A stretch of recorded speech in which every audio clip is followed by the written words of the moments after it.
E todos os problemas na vida, eles são provisórios. E quem deixa de lembrar disso não recebe uma advertência antiga, né, que Joemir Betting, com que eu pude conviver com alegria, dizia, trazendo ali os seus avós do interior, né, dizendo, não há mal que sempre dure, nem bem que nunca se acabe.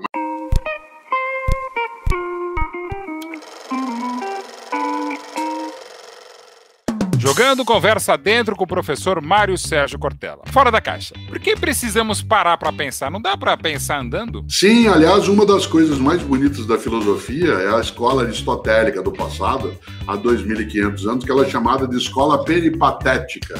E a escola peripatética é porque Aristóteles gostava de dar aulas andando, ele caminhava. E aí não precisava parar para pensar. O que precisava era parar de não pensar para poder pensar alguma coisa. Mais do que pare para pensar, é melhor o aviso antigo das estradas de ferro que continua valendo, que é pare, olhe, escute.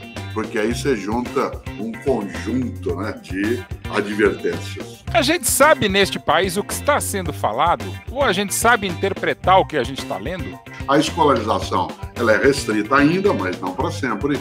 E isso faz com que haja algum bloqueio para que a gente dê passos de interpretação de várias das coisas. Não que a escola em si seja suficiente, mas ela auxilia imensamente para que se ganhe mais repertório para que isso seja feito. Porque no Brasil, a cereja no bolo é um exemplo de coisa maravilhosa se ela é a pior parte do bolo.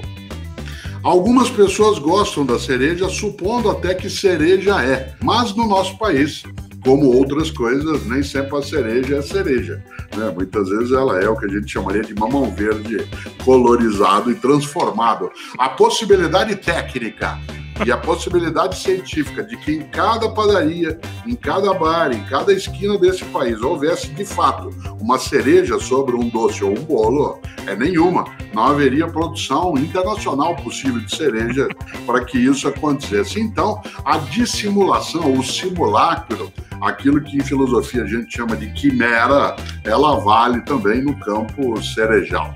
Porque quando se fala a expressão com todo respeito, a pessoa logo a seguir emite um comentário inteiramente desrespeitoso. Um dos meus genros, que é alemão, está no Brasil há 15 anos, ele tem muita dificuldade em compreender algumas das nossas expressões. Uma delas é a afirmação querer dizer o contrário. O mesmo vale em relação a nós sermos capazes de dizer com todo respeito, e aí na sequência vem, né, um esculacho, para usar uma expressão, né, mais antiga. É claro, nós temos outras expressões esvaziadas, uma delas é Vossa Excelência. Qual a pior frase feita na língua portuguesa? Eu acho que é daqui 1-2 horas eu te encontro, porque 1-2 horas significa dobrar, né, exatamente o tempo que você está indicando, e essa flexibilização do tempo é sinal de descompromisso e não de leveza e soltura. No Brasil não se conta o horário na sequência, né, de minutos e horas, se conta em sequência de eventos. Tanto que brasileiros somos capazes de dizer eu te encontro lá pelas 8. Lá pelas é um horário muito próprio nosso, que pode até servir numa brincadeira, numa festa, mas quando é compromisso é uma coisa que é muito estranha. Por isso, daqui 1-2 horas a gente se vê. Seu pai usava uma expressão que tem uma validade imensa, que vale para vários momentos da nossa história, e no Brasil ele dizia: antes eu era só sonho, agora nem durmo. Mandaram perguntas das nossas editorias para o professor Cortella.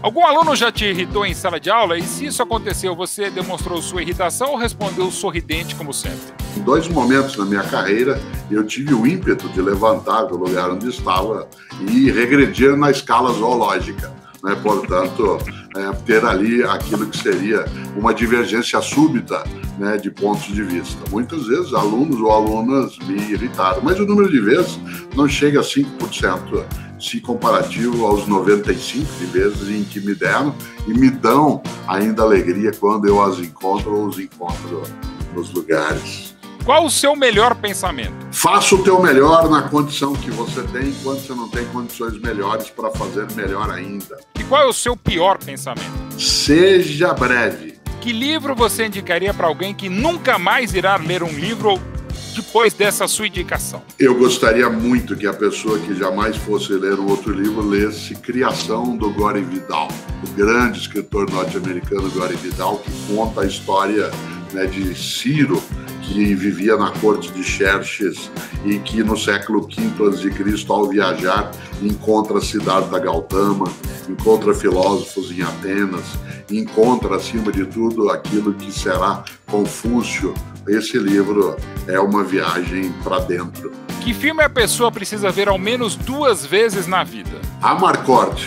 Amarcord, de Federico Fellini, né? Não só porque precisaria vê-lo, aliás, porque Amarcord, dentro do dialeto da região de Rimini, significa eu me lembro, e para poder lembrar tem que assistir pelo menos 2 vezes. Existe tratamento precoce para preconceito e ignorância? Existe, né? Tem um nome, às vezes alguns chamam de contraceptivo, né? Outros chamam, né, de não só de pílula anticoncepcional, mas outros chamam de preservativo. Né? Há vários desses que impedem que alguém tenha essa condição, um tratamento absolutamente precoce. Uma pergunta para quebrar o gelo no elevador. Nossa, já imaginou? E aí a pessoa fica olhando, pensando, já imaginou o quê? E aí ela começa a imaginar. E uma pergunta para acabar com a entrevista agora, porque tá na hora. Tá na hora. Mas aí foi uma afirmação, não foi uma pergunta? Não, você não viu o ponto de interrogação ao final? Essa aí é a segunda pergunta. Ah, mas ele precisava ser como Roberto Avalone. Interrogação. Tá na hora? Então, interrogação. Mas o Avalone é de outra área, não é da área de filosofia, embora tenha estudado muito. Na lata com o professor Mário Cortella. O diabo é deixar de viver ou é Deus que não nos deixa viver? Às vezes atrapalha, as duas coisas. Big Bang ou Bang Bang? Bang Bang! Peste negra ou gripe espanhola? Gripe espanhola. Sócrates ou Platão? Platão. Sócrates ou Casagrande? Sócrates. Professor ou aluno? Professor. Autoajuda ou faça o que você quiser? Autoajuda, com L. QI de ostra ou QI de ustra? Indiferente. Expansão ou retração? As duas, essa é a quarta. Aliás, o universo assim se dá. Na respiração, no sexo, no coração. É o movimento sistólico e diastólico. Politicamente incorreto ou apenas incorreto? Incorreto. Vice-treco ou subtroço? Sempre subtroço. Religioso não praticante ou ser humano não praticante? Ser humano não praticante. Vacina ou remédio? Vacina. Jacaré ou anta? Ah, sempre jacaré. Professor, muito obrigado. Foi uma honra, uma grande alegria. Fico feliz, é sempre bom esse tipo de passeio.